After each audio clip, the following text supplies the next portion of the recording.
Eu quero convidar os irmãos a lerem comigo este salmo que será projetado. Salmo de número 138.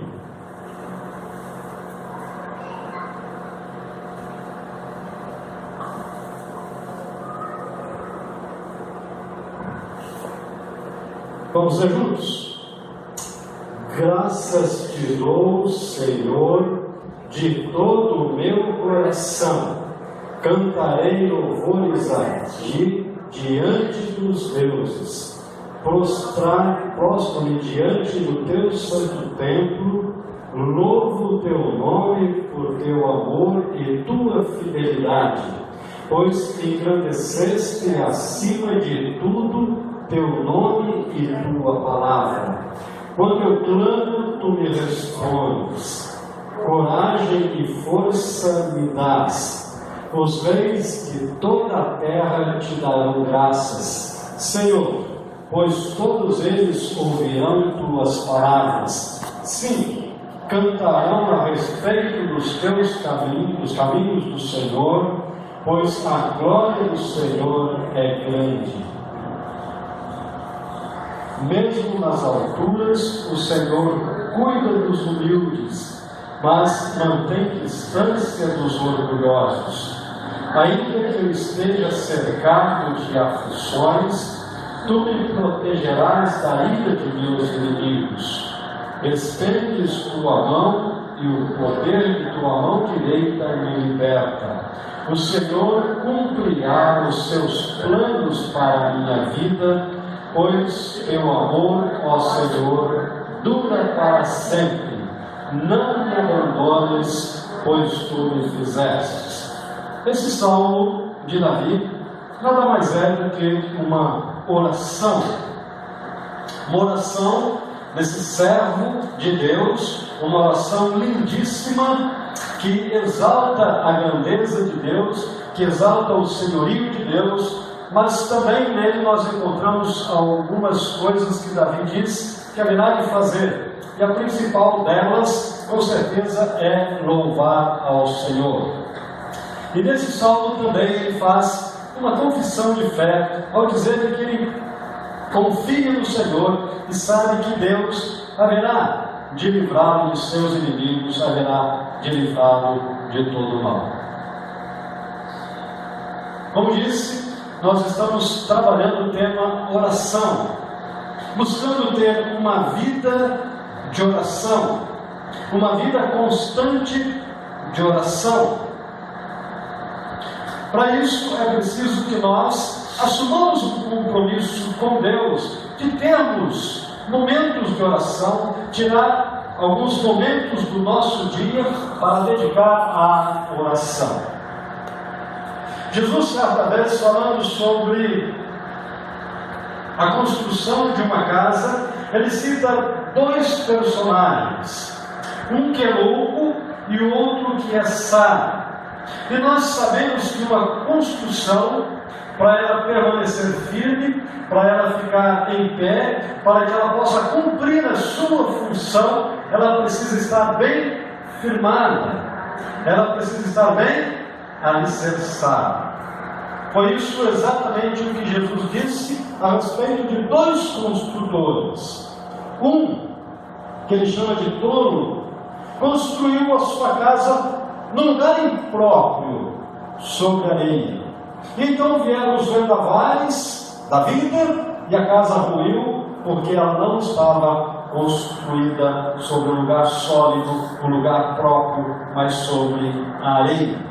Ele fala de um sábio que construiu a sua casa sobre a rocha. Então vieram as tempestades, os ventos sopraram e aquela casa permaneceu em pé, porque fora construída sobre a rocha. Ele diz que o tolo é aquele que ouve a sua palavra, mas não pratica. Esse é o que construiu a casa sobre a areia. O sábio é aquele que ouve a palavra e coloca em prática na sua vida. Esse construiu a sua casa sobre a rocha. O construtor há que ter alguns cuidados na construção. E um dos primeiros cuidados é com relação ao alicerce desta construção. E dependendo do tamanho da construção, mais reforçado deve ser esse alicerce. Isso quer dizer, que se nós temos algum projeto grande, se nós sonhamos grande, nós precisamos fazer um alicerce bem feito para suportar aquilo que virá. Se o nosso projeto de vida é um projeto de vida medíocre, então nós podemos fazer um alicerce mais ou menos que ele vai suportar. Mas se nós queremos construir algo que realmente permaneça, que fique, que marque uma geração, que marque a nossa família, que marque a nossa presença, então o alicerce precisa ser bem feito para que a construção seja sólida. Eu diria para os irmãos que um alicerce bem feito, um alicerce bem reforçado, irá garantir a sobrevivência e a estabilidade desta construção. Assim também nas nossas vidas, assim também nos nossos projetos, assim também na nossa igreja, assim também em tudo aquilo que nós formos fazer em termos de espiritualidade, também na nossa vida espiritual. Precisamos construir um alicerce de forma que a nossa espiritualidade esteja sustentada e quando vierem as lutas e quando vierem as dificuldades, a gente permanecer em pé. A nossa fé não vacilar, não cairmos, mas permanecermos firmes. O alicerce, a base sobre a qual devemos construir a nossa vida com Deus, é a oração. Sem oração não há relacionamento com Deus. Assim como qualquer relacionamento não se sustenta se não houver troca, se não houver diálogo, se não houver companheirismo, se não houver uma caminhada lado a lado, uma caminhada juntos. Portanto, se nós queremos ter uma vida com Deus, uma espiritualidade sadia, projetos que não vão naufragar, se queremos ver a nossa família abençoada, tanto a família de sangue, família de carne, quanto a família da fé, nós precisamos embasar isso com a oração. É por isso que diz que nós seremos contemplados neste ano com o projeto do presbitério, que visa a evangelização do nosso bairro, da nossa cidade, ganhando vidas para Jesus Cristo. Mas esse projeto ele só vai ser profícuo, só vai produzir frutos, só será um projeto que vai render almas para o reino de Deus, se nós alicerçarmos esse projeto com a oração. Desde já com a oração, preparando-nos em oração, abençoando aqueles que virão com as nossas orações, assumir esse compromisso diante de Deus, de ter uma vida de oração. E a nossa própria vida, se ela não for alicerçada na oração, nos tornamos presas fáceis de qualquer vento. O carvalho é uma árvore que é muito firme e não se dobra com tanta facilidade, principalmente quando ele está em locais onde sofre muitos intempéries da natureza. E quanto mais vento, mais ele se firma, E assim também nós. Quanto mais nós oramos, e quanto mais dificuldades nós enfrentamos, mais nós firmamos em Deus, nosso Senhor. Deus quer, certamente, que todos os seus escolhidos tenham uma vida de oração. Nós dissemos anteriormente que existem 5 tipos básicos de oração e que podem ser 5 momentos numa mesma oração, mais o silêncio e a meditação. Portanto, podemos dizer que a nossa oração deve ter pelo menos 6 momentos. E nós vamos ver melhor, detalhadamente. É verdade que dependendo da ocasião, nós podemos fazer uso de um tipo ou de outro tipo de oração. O importante é estar sensível à voz do Espírito e, na medida do possível, não negligenciar nenhum desses 5 momentos da oração ou na oração.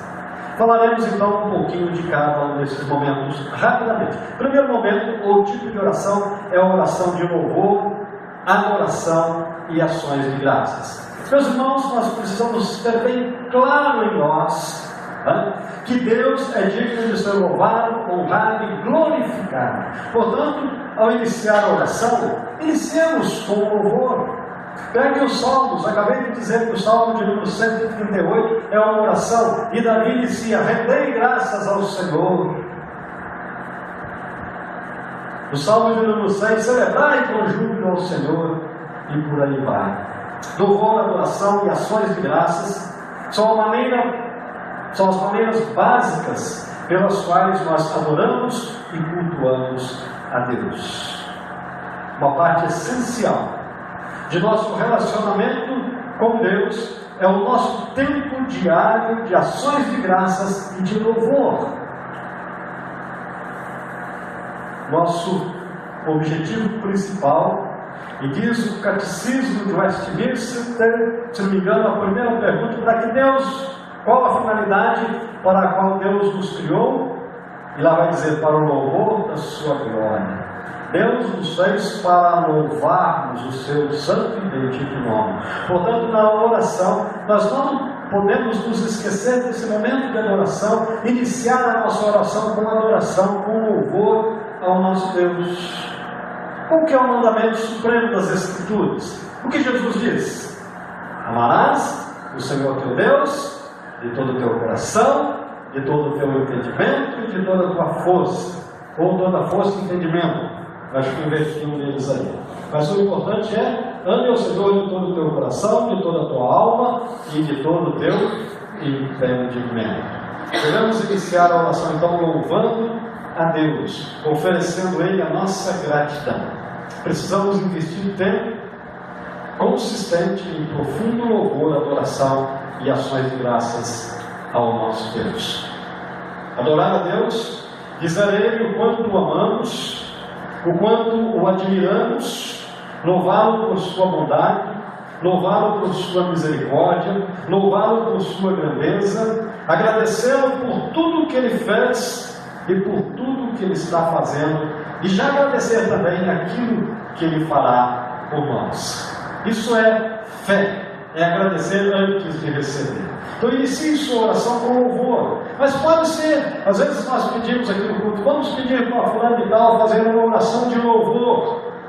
E o que às vezes a gente percebe é que a pessoa pede e não louva coisa nenhuma, né? Isso é oração de louvor? É louvor, frase de louvor, trazer salmos de louvor. Não tem problema abrir um salmo e louvar a Deus citando um salmo, porque é uma oração. Dizer que nós o amamos, que nós o respeitamos. E então o segundo momento da oração é o arrependimento. Nós precisamos confessar os nossos pecados. A confissão regular é a maneira fundamental pela qual recebemos o perdão de Deus e mantemos uma vida cheia do Espírito Santo. É impossível manter uma vida cheia do poder do Espírito sem um padrão consistente de confissão diária e arrependimento sincero. A confissão e a purificação são maneiras básicas através das quais crescemos e nos tornamos conforme a imagem de Deus. Por outro lado, a falta de confissão, a falta de arrependimento sincero ergue uma barreira entre nós e o nosso Deus, de modo que as nossas orações não são atendidas. Olha o que escreveu o profeta, o salmista, Vejamos: se eu no coração contemplar a vaidade, o Senhor não me teria ouvido. Salmo 66, 18. E agora sim o profeta Isaías, ele escreveu: mas as vossas iniquidades fazem separação entre vós e o vosso Deus. e os vossos pecados encobrem o seu rosto de vós, para que não os ouça. Portanto, o pecado é um impedimento para que as nossas orações sejam ouvidas e aceitas diante de Deus e atendidas. Mas a confissão ela precisa ser genuína, completa, abrangente. Vejamos o que o salmista escreveu: sonda-me, ó Deus, e conhece o meu coração, prova-me e conhece os meus pensamentos, vê se há algum caminho mau em mim e guia-me pelo caminho eterno. Salmo de número 139, versículos de número 22 e 23.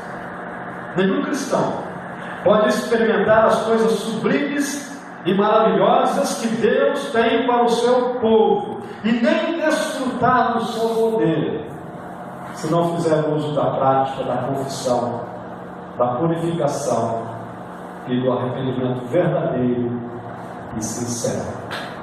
Por outro lado, em 1 João, versículo de número 9, do capítulo de número 1, João vai dizer: se confessarmos o nosso pecado, Ele é fiel e justo para nos perdoar os pecados e nos purificar de toda injustiça.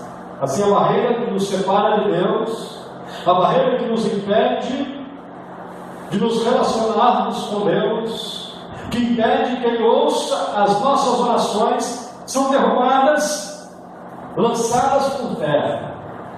E quando nós sinceramente confessamos, essas barreiras deixam de existir, e então um canal de comunicação se abre entre nós e Deus, e esse canal de comunicação é Jesus Cristo, o intermediário entre nós e o nosso Deus.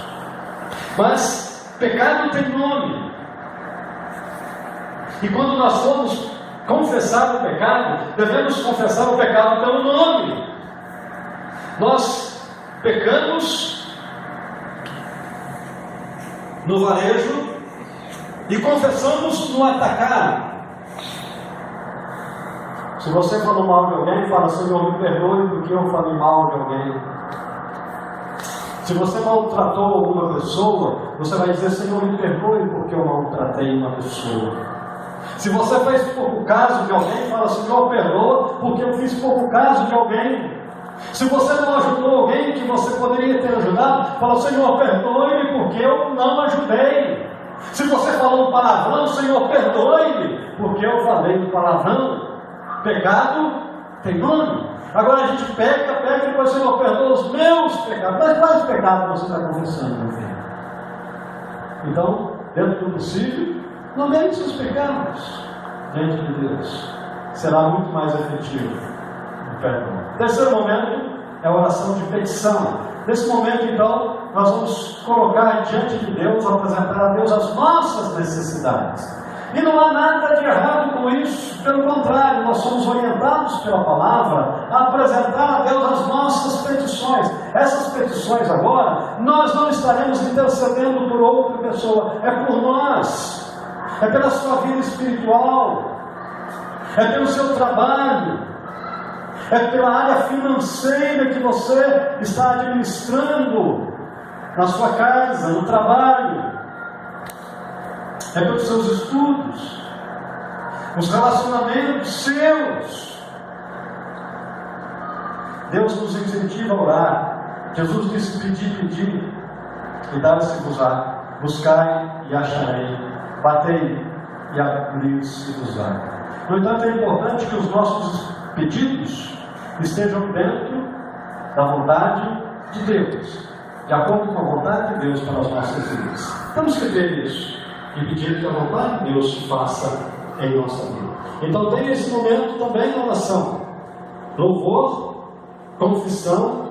Então você apresenta os seus pedidos pessoais, e aí então você vai para a intercessão. Agora sim é o momento de orar pelo outro.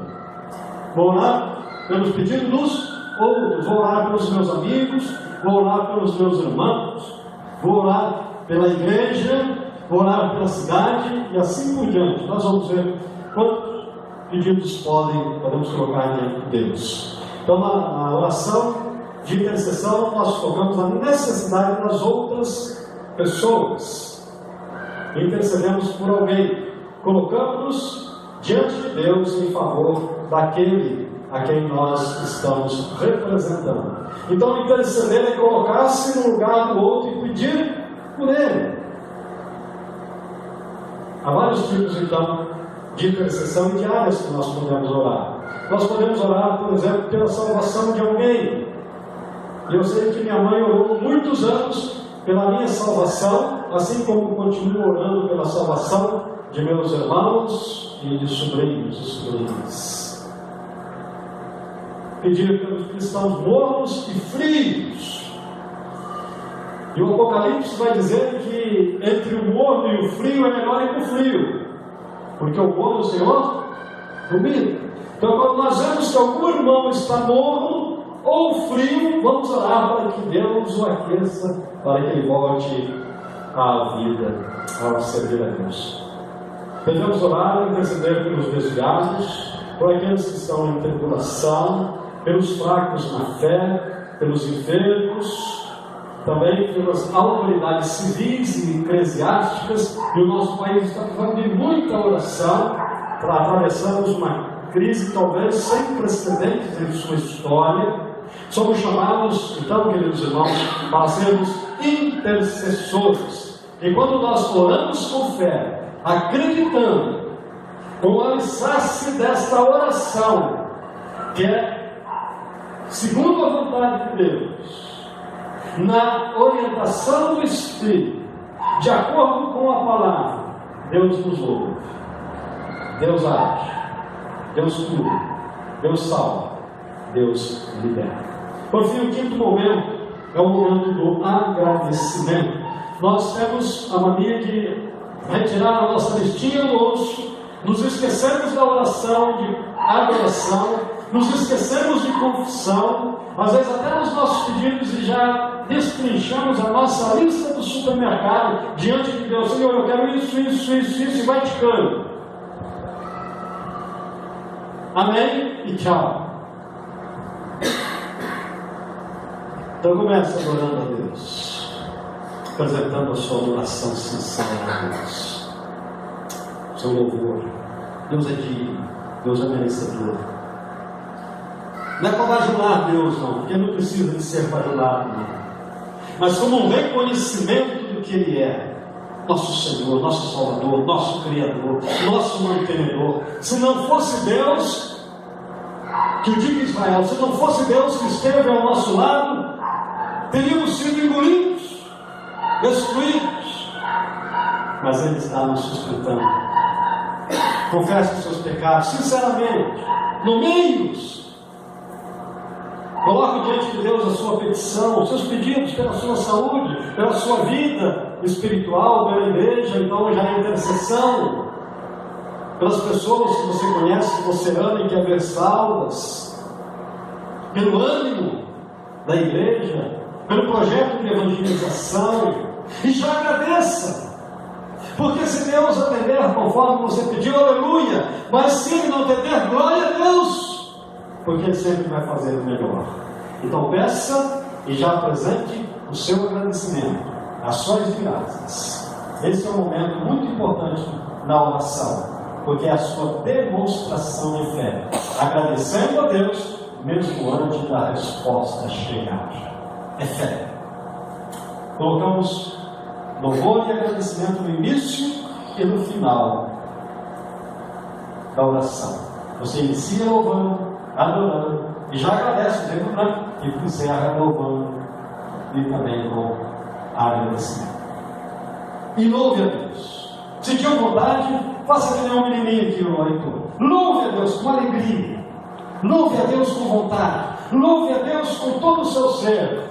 O Salmo de 150 vai: todo ser que respira, louve ao Senhor. Portanto, louve ao Senhor na oração, louve ao Senhor com cânticos, louve ao Senhor com a leitura de salmos. Então, vem o sexto momento, que é o momento de você se aquietar diante de Deus. Então, não termine a sua oração, faça o seu louvor e não saia correndo, não. Aguarde, espere, ouça a voz de Deus. Leia o texto bíblico com tranquilidade, com calma, não correndo. cada palavra. Beba, coma, mastigue, sinta o sabor da palavra. Ouça a voz de Deus falando para você através da palavra. O que quer? Não dê palpite, deixa Deus falar, deixa a palavra falar. Porque a nossa mania é olhar e já dar palpite naquilo que Deus está falando. Deixa a palavra falar o seu coração. Deixa o Espírito Santo falar no seu coração. Tire todo o seu pensamento, esqueça da vida, esqueça dos problemas desse momento e se ligue a Deus. Pense em Deus, louve a Deus, adore a Deus e ouça a palavra que Ele está falando a você através daquilo que você lê. Então esse é o momento de ouvir a voz de Deus e meditar naquilo que Ele está falando a você. Na oração, você fala com Deus. Na meditação, Deus fala com você. Leia o texto bíblico antes, durante ou depois da oração e faça a sua meditação, que é o momento de você se aquietar diante da palavra. Leia em voz alta várias vezes, compassadamente. Não precisa ser textos longos. Alguns versículos. Leia, pense, leia de novo, leia de novo, leia de novo. Então, pare, feche os seus olhos, relaxe e deixe Deus falar no seu coração. E Ele fala, certamente Ele fala. No momento da meditação, em silêncio, você irá refletir sobre o que leu nas Escrituras e das impressões que Deus lhe deu, e faça algumas perguntas para o texto. Depois da meditação, o que Deus está falando comigo? O que Ele quer me ensinar? Como eu coloco isso em prática? Então pratique a palavra. O profeta Jeremias escreveu: buscar-me-eis e me achareis quando me buscarem de todo o vosso coração. Jeremias 29, 13. Paulo escreveu: não andeis ansiosos de coisa alguma, antes em tudo, porém, sejam conhecidas diante de Deus as vossas petições, pela oração e pela súplica com ações de graças. Colossenses 4, 2. Perseverai na oração, vigiando com ações de graças. 1 Timóteo 4, 5. O apóstolo nos chama a atenção para uma verdade. Ele diz: é pela palavra e pela oração que somos santificados. Existem muitos outros textos nas Escrituras, textos que nos orientam à oração. Portanto, estude a palavra, ore e experimente ter uma vida de oração. Busque ter uma vida de oração. Se você tem, incremente, faça melhor, com mais qualidade. Se ainda não tem, assuma esse compromisso diante de Deus de ter uma vida de oração. Daniel orava 3 vezes por dia. Tem um estudioso que diz que Davi orava 8 vezes por dia. Se você orar hoje para começar, está bom demais. Que seja 10 minutos, que seja 15 minutos, mas não esqueça, ensine louvando a Deus, agradecendo pela noite, se for de manhã, pela manhã, se for ao meio-dia, pelo dia, se for à tarde, à noite, pela noite, que vai entrar, e pelo dia que passou. Louve a Deus, confesse os seus pecados, mas dominando os pecados, não no geral. Diga: Senhor, eu pequei nisso. Faça a sua oração de petição. Coloque os seus pedidos. Paulo diz: em tudo sejam conhecidas as vossas petições diante de Deus, e lá dizendo, e depois agradecendo com ações de graças. Seja um intercessor. Ore pelas pessoas. Não tenha medo de ir na casa dos seus amigos e dizer: olha, eu vim aqui para orar por você nesta noite, ou nesse dia, ou nesta manhã. Seja um intercessor. Agradeça a Deus. Apresente sua ação de graças a Deus. E tenha o seu momento de silêncio, de meditação na palavra de Deus. tenho certeza que isso vai fazer uma grande diferença na sua vida. Que Deus nos abençoe. Quero convidar o casal abençoado para ele vir aqui à frente. Nós vamos louvar a Deus agora com cântico, mas antes de você